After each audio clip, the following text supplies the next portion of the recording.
अपना नाम यहाँ पर लंदन भाई रख दिया है।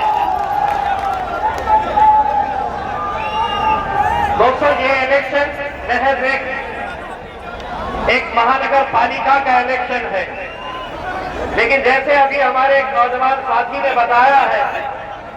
अगर हमने ये अज़्म कर ले, अगर हम ये तय कर ले कि हम एक ताकत बनकर खड़े रहेंगे, एक साथ मिलकर आएंगे और इतने सालों तक जिन लोगों ने हमें रबर स्टैंप बनाकर रखा है कि हर 5 साल के बाद वो आएंगे, आपसे कहेंगे वोट डालो, आप डालते गए, नतीजा ये हुआ कि पार्लियामेंट के अंदर वो जाकर बैठ रहे, विधानसभा के अंदर वो जाकर बैठ रहे, एनसीडी के अंदर वो जाकर बैठ रहे, और हम क्या कर रहे हैं? तो हम महज वोट डालने का काम कर रहे हैं। लेकिन अब मजलिस आई है तो मजलिस से व्यक्तियों को ये बताना चाहती है कि इतने सालों तक हम एक बाराती का काम कर रहे थे, पर तुम चले रहते थे, दूल्हा तुम बनते थे। अब असदुद्दीन अवैसी साहब ने कहा है कि घोड़ी भी हमारा हो गया, दूल्हे भी हम ही बनेंगे और नाचने के लिए अब तुमको बुलाएंगे इंशाअल्लाह, नचाएंगे इंशाअल्लाह, और इनका नाच तो यहीं से शुरू करवाएंगे। अगर यहाँ पर अगर नौजवानों ने साथ दे दिया तो ऐसे ठुमके लगाएंगे उन्हें कि जिंदगी भर उन्हें भी याद रहेगा। दोस्तों, ये सियासी पार्टियां ये समझती हैं कि ये जो कौम है, ये जो मेरे सामने बैठे हुए नौजवान हैं, इन्हें बांटना बहुत आसान बात है, और यही काम होता हुआ आ रहा है, यही काम होता हुआ आ रहा है इतने सालों तक कि हम इलेक्शन के वक्त में बढ़ जाते हैं। नतीजा क्या होता है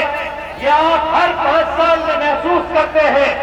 इसीलिए मैं बड़ी जिम्मेदारी के साथ कहता हूं, इस मुल्क से अगर मुसलमानों की सियासत खत्म हुई है तो उसके लिए कोई गैर जिम्मेदार नहीं है। मुसलमानों को हमेशा मुसलमानों ने हराया है,